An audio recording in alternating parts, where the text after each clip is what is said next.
Pevačica Jelena Karleuša podelila je fotografije iz Milana, a kao i uvijek njen skupoceni stajling odmah je privukao pažnju.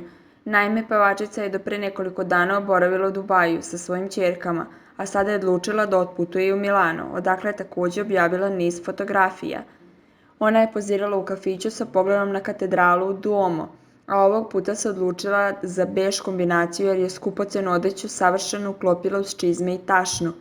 Haljina na koju je obukla je nesakidašnji dizajn i naglašava pevačicine grudi.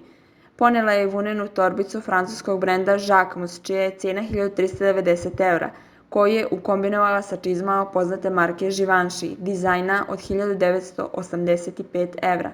Ona je nakon toga posjetila jedan restoran u kojoj je probala italijanski specijalitet picu.